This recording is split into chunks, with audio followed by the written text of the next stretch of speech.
interesting subjects today because there's the Can Rock music. Mace, it feels like we're home. Well, we kind of are, literally. We're sitting in our home studios right now. Yes. So, yeah. And we're back. OTAs. Reporting. Observing. Copious notes from Andrew Mason. You too? Mental notes, though. And oh boy, do I got some mental notes today to go over with you. It's Orange and Blue today. Cecil, Lammey, Andrew Mason, and Jarrett Stidham once again was the most consistent quarterback. He came out a little hotter than he did last week, Mace. And he's doing it with the twos. So let's have the honest conversation. Jarrett Stidham looks like the better quarterback, but we've only seen Bo Nix against the ones. With the twos and against the twos. That's the key thing. Yes. So being with the second team giveth and taketh away. Of course, that being said, Sean Payton's doing a lot of mixing and matching. He's doing mixing and matching around the offensive line and elsewhere. So what was Jarrett Stidham's biggest play today? It was a deep pass to Marvin Mims Jr. against the twos. So dare I say, should he have an advantage in that situation? Should Mims have an advantage based on what they would like to see from him going forward? Yes. But at the same time, it's still a big play. And it's 2 weeks in a row that we've seen Jarrett Stidham with the deep ball have the single most impressive throw of practice. Right. And we're going to talk quarterbacks on this show. We've got plenty of other shows for you that will be coming out at various times, Mace. So I'm going to save some of this talk in terms of other players that aren't quarterbacks, but notice how much Sean Payton was spending time with Jarrett Stidham. You and I noted that last year about Jerry Jeudy. He really took time with Jerry Jeudy. He's taking the time with Jarrett Stidham. Yes. Now, why do you think that is? Do you think it is he's trying to get him ready to potentially still be a long-term option, or just knowing that he believes that's probably going to be where he starts the season? Because all roads still lead to Bo Nix, and it's not like Bo Nix is getting ignored in this process by Sean Payton and the coaching staff by any means. But that thing that Sean Payton said in Orlando about how 2 games didn't change the thought of his vision for Jarrett Stidham. And now we're seeing him in his second year in the scheme going out there. And I don't think if he starts, I don't think the Broncos are going to be a good team, but he is making some throws, and it's possible that he does just enough to keep Bo Nix at bay and start. Yeah. For a portion of the season at the beginning. Right now, that's where it's trending. But again, Jarrett Stidham against the ones. I want to see that. And once again, this week, we saw Bo Nix with the first team, Mace. So I wouldn't mind seeing Stidham with the ones. Like, how does it look then? Does it still look as consistent, or are there struggles? Well, we haven't seen that. I think too much is being made in some circles about, oh, Bo Nix is the first team quarterback on the days that the media is out there. I don't think our considerations are coming into this in any way, shape, or form. I think the reason why Bo Nix was third in the rotation and was working the third day of practice with the first team last week and again this week is simply because he's the youngest guy. I don't think there's anything more to it than that. He's the new guy, and you genuflect to the veteran in Jarrett Stidham, and then Zach Wilson's going to get an opportunity. We can go back and forth on Zach. It's and listen, I'm going to say this, Mace, and it doesn't mean anything's final. I'm not slamming a gavel here, but Zach Wilson's not good. He's not looking good, and yeah, he was better today. It's still not good. You're not slamming a gavel? You haven't convicted Zach Wilson of not being good? Not yet, because it can take time, and I want to see Sean Payton take that time. He told us at the owners' meetings, like Jarrett Stidham, they wanted to see more. It's looked good with Jarrett Stidham. Could that be the case for Zach Wilson? I'm open to the opportunity, but I'm going to tell you my observations in 2 practices of seeing Zach Wilson. Again, practice. It hasn't been good. Today was better. Today he looked more settled. He was dumping it off today, so there wasn't anything spectacular. We know Zach Wilson has the arm talent, but the arm talent wasn't flashing because it seemed like he was more focused on the decision-making process rather than doing anything dazzling. The best throws today belonged to Jarrett Stidham and Bo Nix. I thought Bo Nix actually had a good day by and large. Yes. A bit more settled in the pocket, but part of that, I think he was getting better protection up front. The things that I like about Bo Nix that are going to translate going forward, his eyes stay forward. He steps up in the pocket. He climbs the pocket really well when he's under duress. And he's getting it in some tight windows. Now, that being said, you wish there was a little more juice on the ball sometimes. Do you remember the play to Lucas Kroll that Jaquan McMillan broke up? Yes. Now give McMillan some credit. Real nice break on the ball to make a play.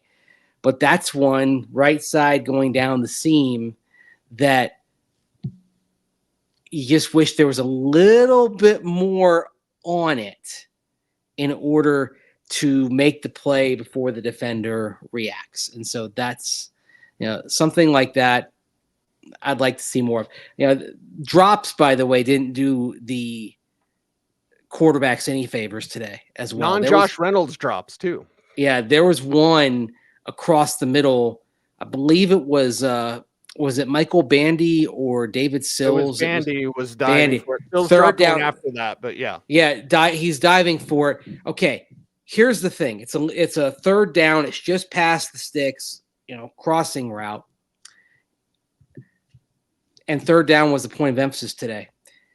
You've got a defender right on him. Good coverage. Nix threw the ball where only Bandy could get to it.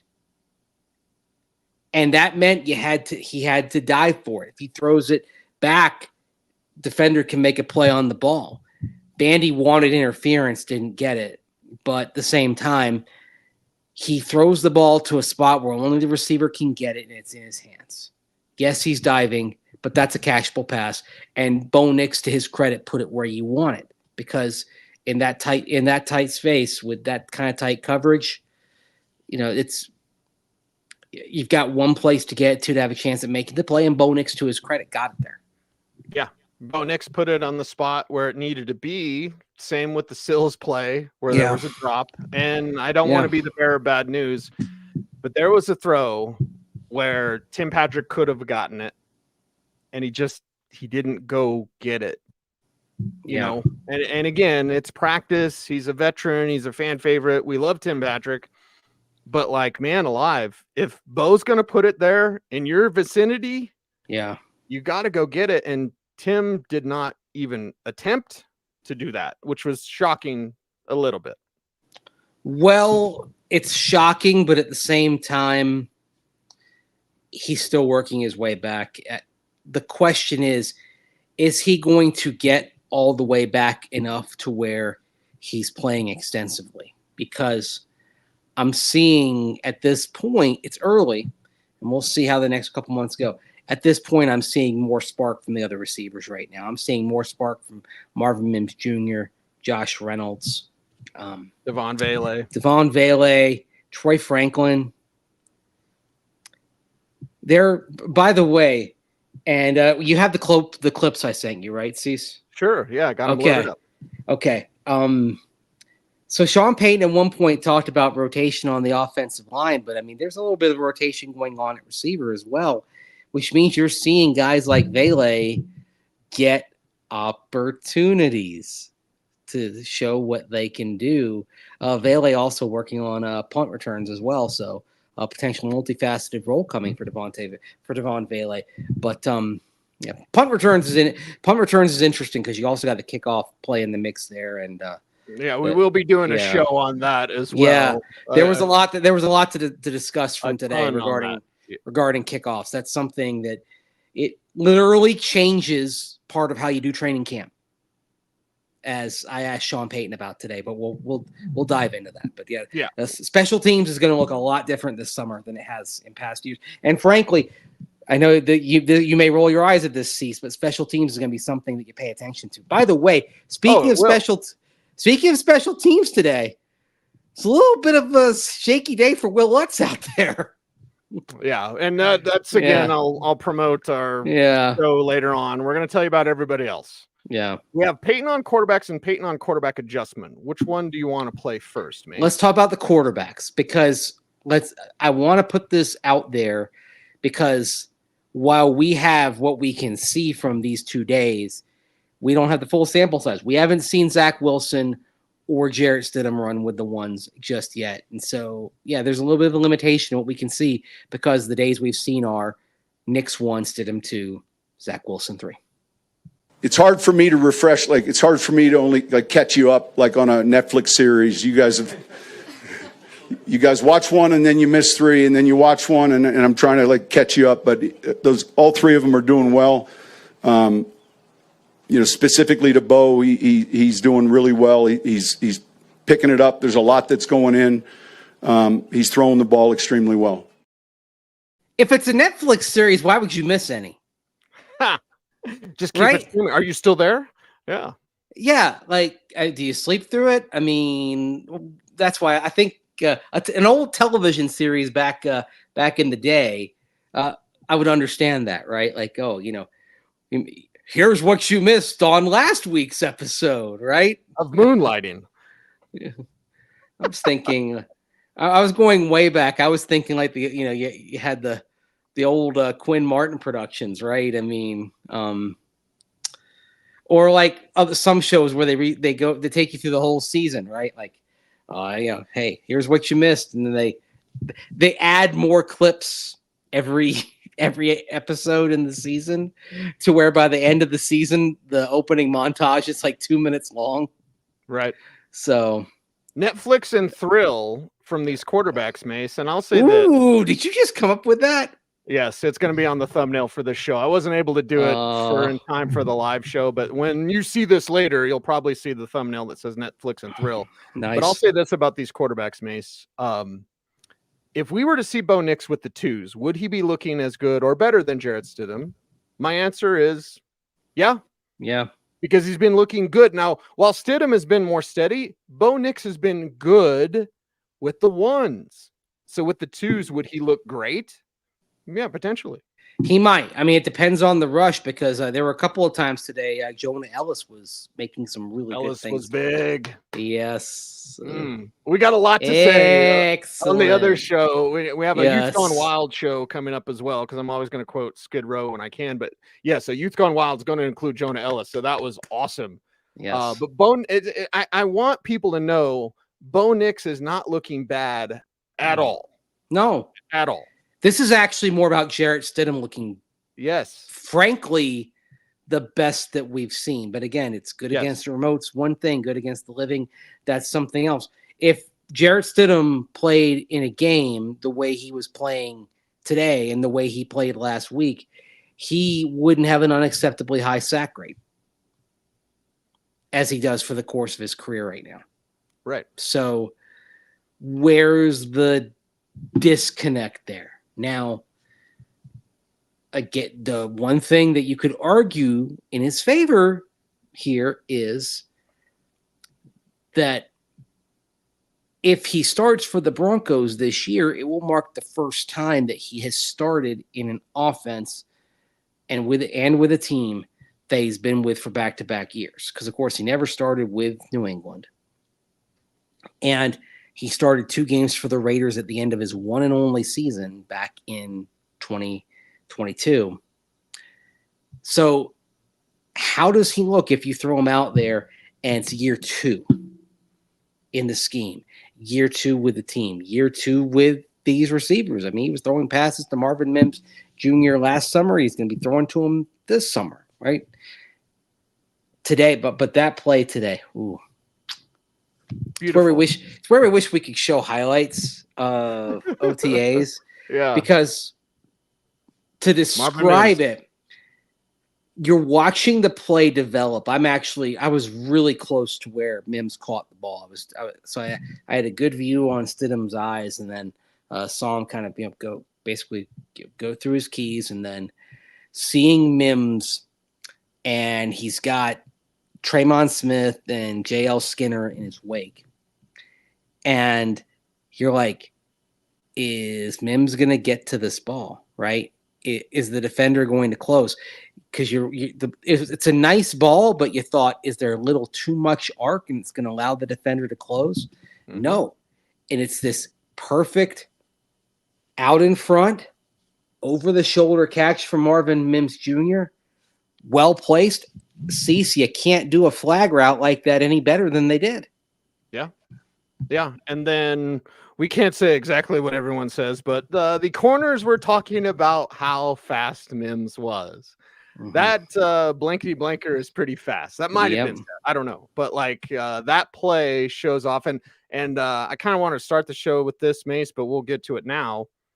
The talk of Nix's arm, and I know that throw was Jarrett Stidham. By the way, Nix celebrating with Stidham after that throw. And that Stidham came all the way downfield. Stidham celebrate with Mims. And Mims, they're celebrating, and then Nix is the first to slap hands with Mims when they get back, and then he slaps hands with Stidham, so there's no sort of animosity. But the whole conversation, because we saw maybe half a dozen 40-plus yard throws from Bo Nix. Mm-hmm. Some hit, some didn't. The whole talk of his arm, that's got to be done. That's got to be done. It's got to be done. Although, like I said, I wish there was a little bit more velocity on the pass to Lucas Kroll. So maybe you just got to have – but that's also McMillan baiting him a little bit, I think. Yeah, I think so. And that's the sort of savvy thing he's going to do. It was good play by McMillan. And I think part of it is that's a young man who's coming along. And we could probably get into the corner discussion as well, because it's starting to look really interesting in terms of how Jimmy Leonard is moving around some of the pieces right now in that room. They're, don't typecast any of these corners, specifically McMillan, as he's just an inside guy. Don't say he's just a slot. Well, I mean, look at that play with Kroll, dude. He's on Kroll. Yeah. Kroll's flipping huge. He's giving, nice, but he's small. McMillan's giving up 65 pounds there? Yeah. 65 pounds and about 6.5 inches. Yeah. Yeah. And he made the play. He made the play like that. Yeah. Plays like that are where the Chris Harris Jr. comparisons come from, because Chris, there wasn't a matchup that he didn't think he was going to win. As Yoda says, size matters not. Judge me not by my size, do you? For my ally is the Force. And Jaquan's got some of that mentality in him as well. Yeah. Yeah, he's got that mentality. And that's also one where Nix is learning, because he's learning that your window, Kroll gets that catch, dude, he's scoring again. If he gets that catch, he's scoring again. And with Nix, he learned, okay, that window, I can't do that there. I did enjoy watching Nix's eyes. You were watching Stidham's eyes on the Marvin Mims play, and you were in front of the play. I was behind the play. I was watching Nix when they were going the other way, coming towards me and away from you, where Nix is using his eyes to manipulate the defense as well. And he's not doing it in a check the box, like I'm supposed to look here, now I'm going to throw here. He's making sure blankety blankers are moving when he's like, I'm looking here, and then you move, and his feet are already ahead. His eyes will be here and his feet will be moving, because now he goes like this and bam, it's there. So I like to see that growth from that young man. I do as well. We want to play the clip there about the windows that Sean is that the quarterback adjustment clip? Yes. Mm-hmm. Okay, here's what Coach had to say. It's hard for me to refresh, it's hard for me to only catch you up on a Netflix series. You guys watch one and then you miss three, and then you watch one and I'm trying to catch you up. But all three of them are doing well. Specifically to Bo, he's doing really well. He's picking it up. There's a lot that's going in. He's throwing the ball extremely well. I like it. He's picking it up. Yeah. And we're seeing it. We're getting to see Bo Nix learn and grow. There's the plays like McMillan where it's battered away, and then there's other plays that are down the field that you love to see. And also, let's talk leadership, Mace, because I love the way that Bo Nix leads this team. Now, it's very, very early, and maybe this is something, maybe it's not. But it's very early in practice, and they're doing a drill, and Javonte is running down the field after the drill, right? He's got the ball. He's running. Bo Nix is next to him. He notices Javonte's kind of, not paying attention. He slapped the ball out of his hands. Now, to me, some would be like, oh, what a jerk, whatever. No. That's being a leader. I know it's a drill. I know it's within the first 5 minutes of practice, right? Yeah. So we're talking the most basic of basic drills. But Javonte's running down the field. Nix is next to him and goes slap and slaps the ball out of his hand. That's being a leader, to be like, hey, vet, 5 points of pressure, man. That's really cool. I didn't notice that because you're watching one area, I'm watching another, but that's something. That is. The other thing you watch when you see Bo Nix get into the huddle when he's with the first teamers, it's, you can see like guys pay attention to him. The veterans, you don't see a lot of guys kind of their eyes wandering or whatever. The guys lock in on him when he walks into the huddle. And these are things, again, kind of the ability to have that sort of presence, that sort of elan. That's not something you can coach or guide into a player. You got to have it or you don't as a quarterback. The feel for the pass rush, the ability to step up and not drift. That's not really something you can coach. You either have it or you don't. A thing that really encourages me about Bo Nix is what we're seeing on the practice field is that he has attributes that are required for success of an NFL quarterback that are sometimes the hardest thing to find. And they're about what you can't process, and the other that you can't see on the film, and they're about what you can't improve. And the other thing that you take beyond that is he appears to be picking up the offense really quick too, and that's something Sean Payton's talked about. So the processor, the other thing that's a variable, appears to be doing its job as well because he's listening, ingesting, and applying the information. So there are a lot of good feelings at quarterback right now. By the way, it was said at one point in the media room when we were kind of doing our little debriefing after the day, was Sean Payton ever as positive about Russell Wilson as he's been about Bo Nix the last couple of weeks? The answer's no, but it feels good though, right? With Stidham playing well, pushing Bo Nix. You and I said it on some show. We've done a lot of shows. We got more shows to do. But like, what's best for Bo Nix is Jarrett Stidham being good. Yeah. Push. He's doing it. Yeah. And we see Nix, and I don't think I'll get in trouble for saying this. He's changing plays. He has the authority and the ability to audible. What? You wouldn't have that if you didn't have it up here and you weren't learning the offense, right? Yes. I still can't believe that's not Eddie Murphy, by the way. I know. But he's changing plays, everybody. And we saw this last week as well. Hell, we might have saw it at rookie minicamp too. But like, it's there.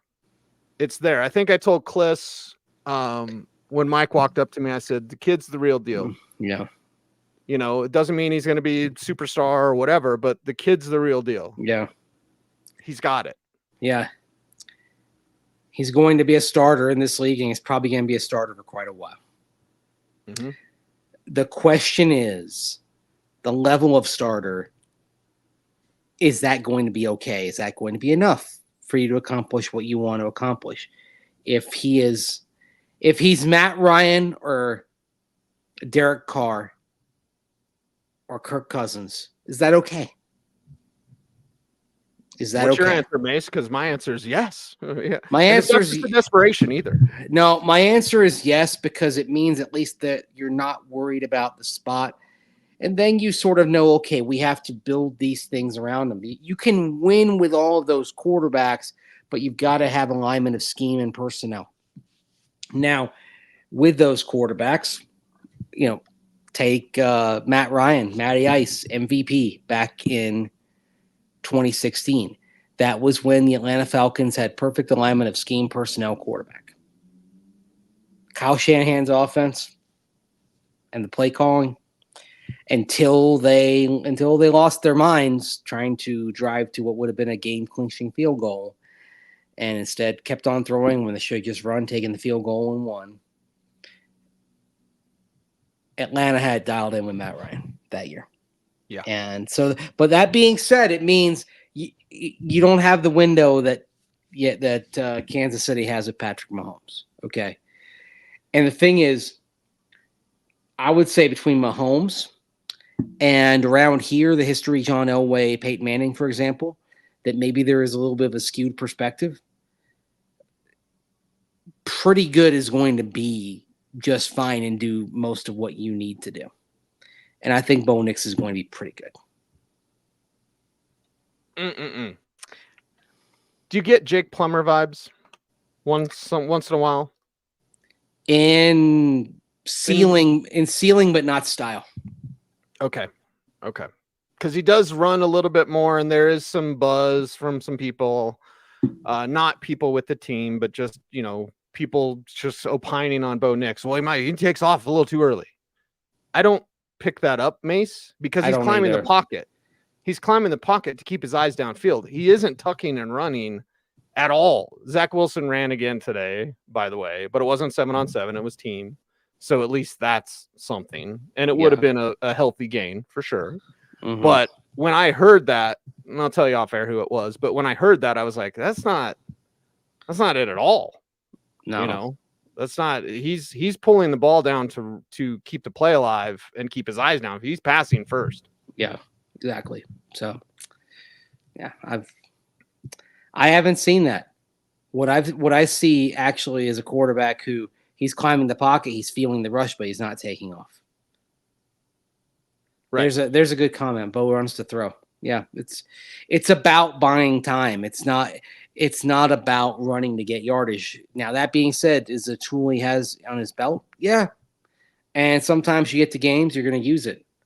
But not out there. Not when you're trying to practice operating in the pocket. Haven't seen that. Yeah. I love what Edward always with some great quotes. A competent quarterback can get effective service from poor players. And the thing is, and I won't even say poor players, Mace, they have good receivers. Yeah.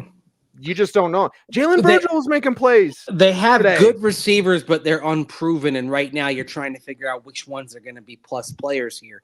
And Brandon Johnson. If you talk about Brandon Johnson, Jalen Virgil, Lil Jordan Humphrey made a bunch of plays today. Oh, yeah. And then add in Troy Franklin and Devon Vele. I just mentioned 5 guys there.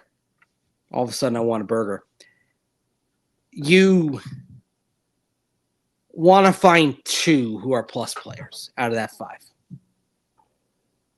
Can they find 2 plus players out of that 5? I think they will. And, we're talking about young guys, right? So didn't even mention, Josh Reynolds in that mix. Josh Reynolds is going to be fine. Right. He is who he is. And that means he'll help. Would you say Tim Patrick's on the bubble right now?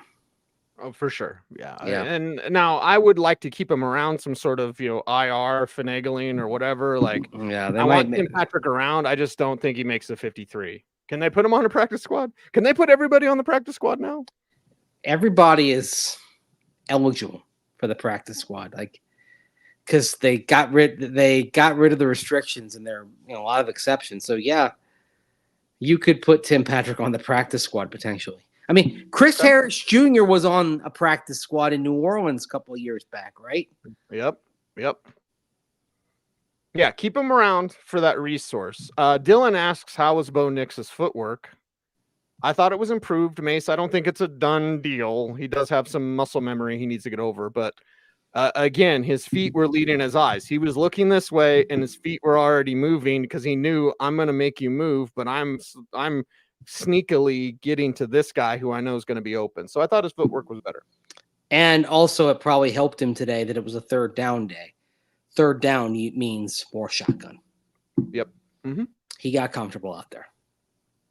We're just getting comfortable on this show, Mace, and we got a lot to say. We're going to try to get another show out for you very soon. And of course, I'm on Denver Sports Tonight coming up at 6 on the radio. But we got more digital stuff for you, including what's likely to be weekend shows because we got a ton to say. Haven't even gotten to the Ring of Fame stuff yet. I know. That's its own show as well. So everyone stay tuned. But Mace, how do you help us out on YouTube? Like, comment, share, subscribe, hit that notification bell so that you never miss a vid. That's right. He's Andrew Mason. Follow him on all the socials at Mace Denver. I'm at Cecil Lammey saying OBT's a BFD. Look it up.